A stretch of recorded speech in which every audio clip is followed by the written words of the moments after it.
Hello, I'm Natasha. Welcome back to my channel. And I think it's fair to say that the UK is in the midst of a civil war.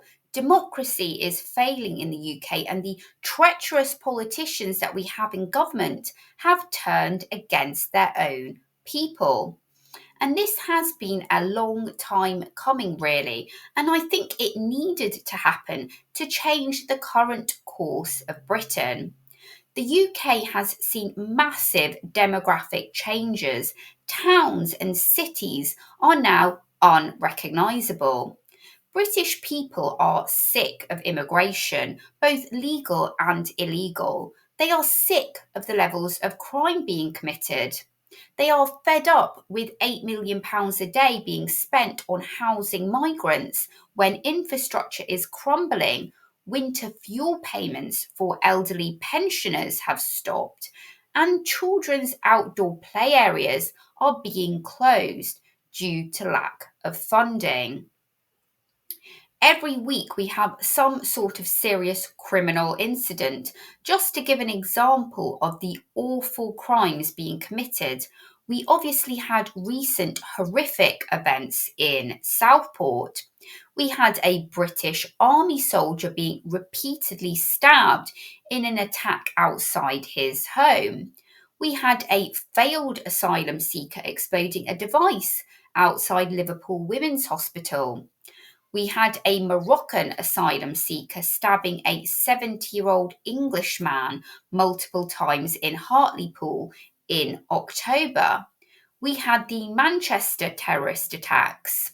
On the 22nd of March 2020, we had a 7-year-old girl, Emily Grace Jones, being stabbed at a park in Greater Manchester. A 30-year-old Albanian woman, unknown to the Joneses family, was arrested at the scene. These attacks have been committed by a mixture of foreign nationals, both Muslim and non Muslim, as well as British born nationals with foreign roots. And of course, native English people commit crime, but we should not be importing criminals into the UK. When Keir Starmer first came to power in one of his first speeches, he commented about how proud he was to have one of the most diverse parliaments in the world. And I guess that is the most important thing when your country is literally crumbling. The UK is becoming a third world country, and politicians either don't notice or they don't care. But there are a lot of different issues at play in the UK.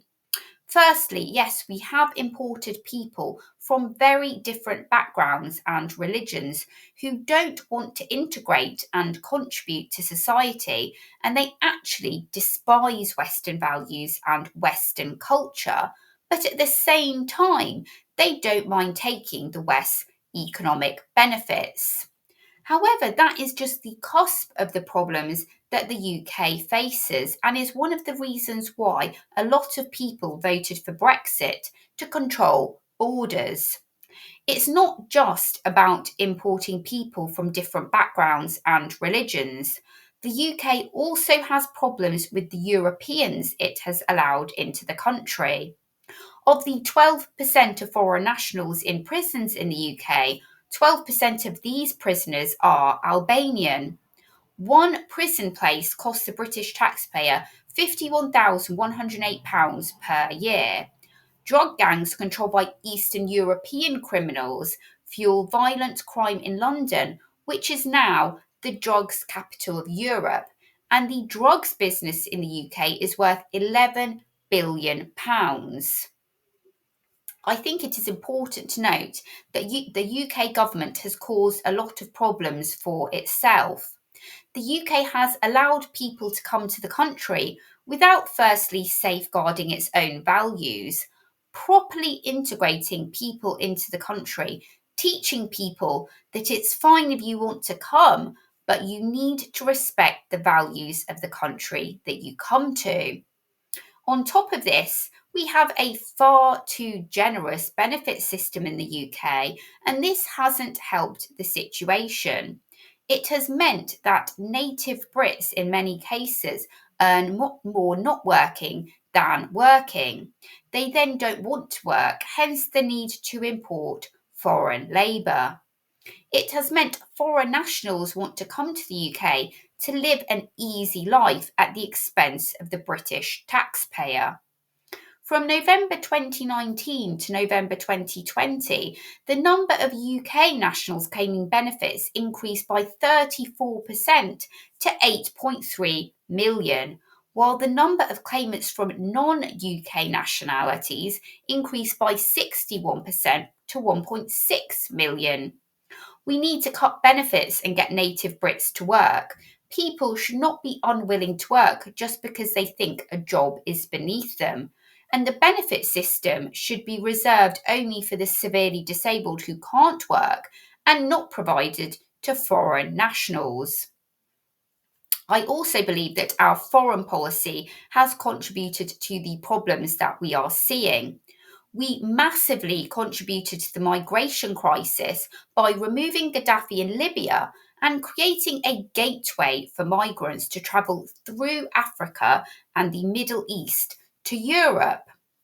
Our foreign policy in Iraq and other places, parts of the world, has also caused a lot of hatred to be directed against Westerners. And that is understandable. You go in, regime change a country, kill thousands of people, and pillage its resources. And it's understandable why people would hate you. Although I don't agree with hatred being directed to innocent people in England. I can't speak for the whole of the West, but I think people in the UK are generally anti war. Can leaders in the UK not use their intelligence, diplomacy, skills, and resources to form relations with adversaries as well as allies? Is that not what diplomacy boils down to? Finally, as much as conservative commentators here in the UK like to criticise China and Russia and virtue signal over the values and freedoms of a parliamentary democracy, five key elements of a democracy include independent judiciary, elected representatives, civil liberties, organised opposition parties, and the rule of law. I would argue several elements of these are not working properly in the UK. We don't even have the freedom to go out on our streets and feel safe anymore. At least in Russia and China, they control their borders. I have been to both countries, and you need a visa to arrive. They want to know where you are going, how long you are staying, and when you are leaving. There is no way that they would allow people just to arrive on small boats. We need to face the fact that democracy isn't working in the UK. We have a stagnating economy, high debt, open borders. We have sold off all our assets.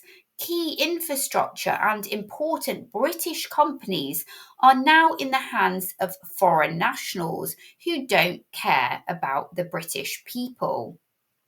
We vote one government in, and then 5 years later, another one comes in who just reverses previous decisions made, meaning nothing seems to get done.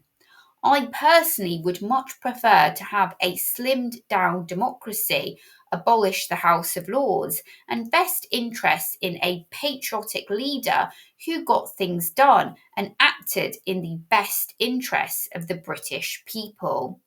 Let me know what you think in the comments below.